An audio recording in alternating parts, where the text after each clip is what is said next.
Assalamualaikum warahmatullahi wabarakatuh. Kisah ini adalah kisah Syekh Abdul Qadir Al-Jilani, yang mana kita bisa mengambil hikmahnya, yaitu saat beliau berceramah menggunakan bahasa yang sangat sederhana, bahkan teramat sederhana menurut ukuran kita. Anaknya yang juga ahli berceramah dan gemar menuntut ilmu berkata dalam hatinya, "Jika aku izinkan berceramah, akan lebih banyak manusia yang menangis karena mendengar ceramahku." Tibalah saat dimana sang anak disuruh oleh ayahnya untuk berceramah. "Wahai anakku, berdiri dan berceramahlah." Sang anak berdiri dan menyampaikan tausiah kepada hadirin dengan kalimat yang indah.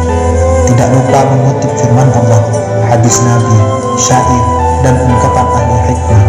Namun tidak ada seorang pun yang menangis, bahkan mereka merasa bosan mendengar ceramahnya. Selepas itu giliran ayahnya yang naik mimbar dan menyampaikan ceramahnya.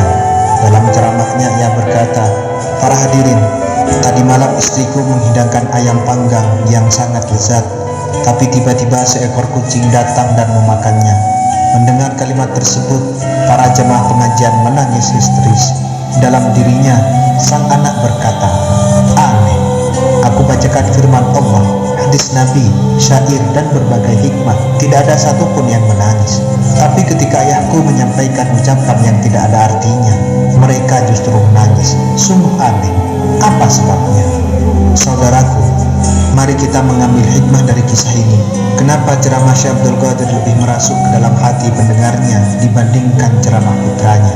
Padahal ceramah putranya bertaburan ayat dan hadis-hadis Nabi, bukan salah Al-Quran, hadis, atau ungkapan kaum salihin yang menyebabkan para hadirin tidak tersentuh hatinya. Namun permasalahannya adalah ketika ayat-ayat yang suci dan ucapan-ucapan yang mulia itu disampaikan, apakah diutarakan pula dengan hati yang suci? Apakah hadis-hadis Nabi yang mulia juga disampaikan dengan hati yang mulia? Disinilah letak persoalannya. Habib Umar bin Hafidh mengatakan, inti ceramah bukan terletak pada susunan kalimat, tapi pada kesucian hati dan sifat kejujuran si pembaca, si pembicara. Para hadirin menangis karena mengartikan kucing yang memakan ayam adalah setan yang mencuri amal manusia dengan cara menimbulkan riya, ujub, dan sombong. Ada pula yang menangis histeris karena mengartikan cerita itu dengan su'ul khatimah. Mereka takut jika akhir usia mereka berakhir dalam keadaan yang tidak baik. Ia sudah menikmati beragam ibadah dan siap menuai hasilnya, namun tiba-tiba semuanya buyar karena suatu perbuatan yang datang tanpa diduga. Itulah sikap takut mereka kepada Allah yang membuat mereka menangis setelah mendengar ceramah yang kalimatnya biasa-biasa saja. Ucapannya memang sederhana, tapi menerbitkan cahaya dari hati.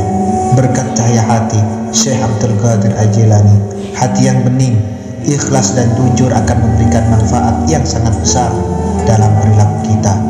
Hati yang demikian itu hanya bersandar kepada Allah, memohon kepada Allah agar diberi sikap ikhlas dan setik. Semoga Allah memberikan kalbu kita menjadi qalbun salim, hati yang sehat, terhindar dari qalbun mayyit dan qalbun marid.